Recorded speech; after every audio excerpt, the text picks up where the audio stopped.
Buatlah kelompok beranggotakan 4-5 siswa. Bersama kelompokmu perhatikan gambar berikut.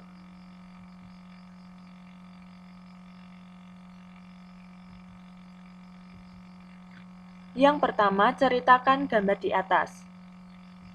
Ya, gambar di atas menunjukkan siklus air. Air di laut, sungai, dan danau menguap akibat panas dari sinar matahari. Uap air dari permukaan bumi naik dan berkumpul di udara.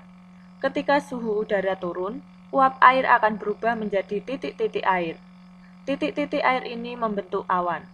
Titik-titik air di awan selanjutnya akan turun menjadi hujan. Yang kedua, proses apa sajakah yang terjadi pada gambar tersebut? Coba jelaskan. Ya, ada 3. Yang pertama, proses penguapan atau evaporasi, kemudian proses presipitasi atau pengendapan, dan yang terakhir proses kondensasi atau pengembunan. Kamu telah melakukan pengamatan dan menceritakan gambar.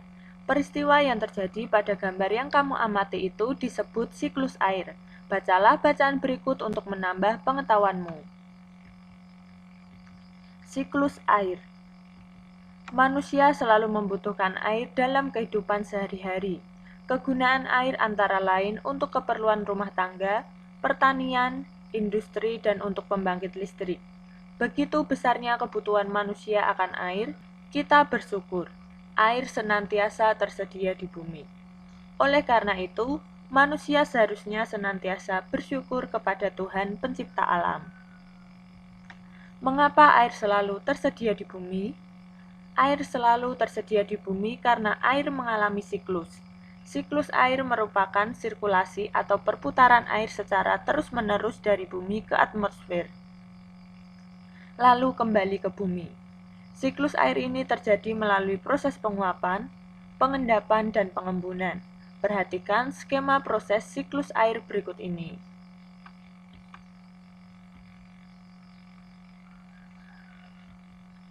Air di laut, sungai, dan danau menguap akibat panas dari sinar matahari.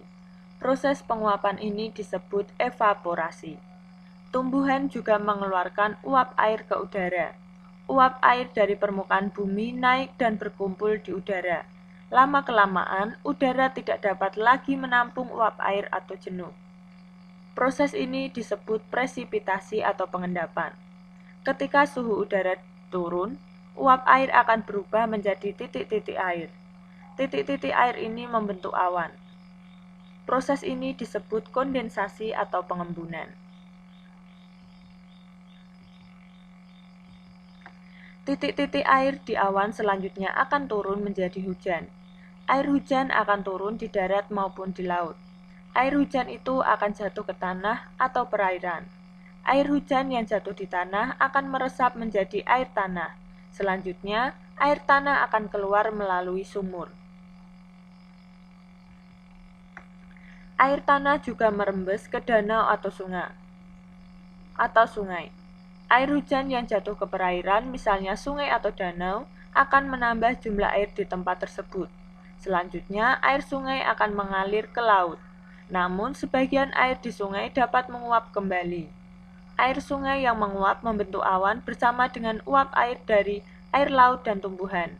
Proses siklus air pun terulang lagi. Dari proses siklus air itu dapat disimpulkan bahwa sebenarnya jumlah air di bumi secara keseluruhan cenderung tetap, hanya wujud dan tempatnya yang berubah. Kamu telah membaca teks siklus air. Bersama kelompokmu, gambarlah bagan sederhana karyamu sendiri untuk menjelaskan siklus air. Tambahkan kalimat-kalimat untuk menjelaskan proses siklus air. Presentasikanlah hasil diskusi kelompokmu di depan kelompok lain dan Bapak Ibu guru.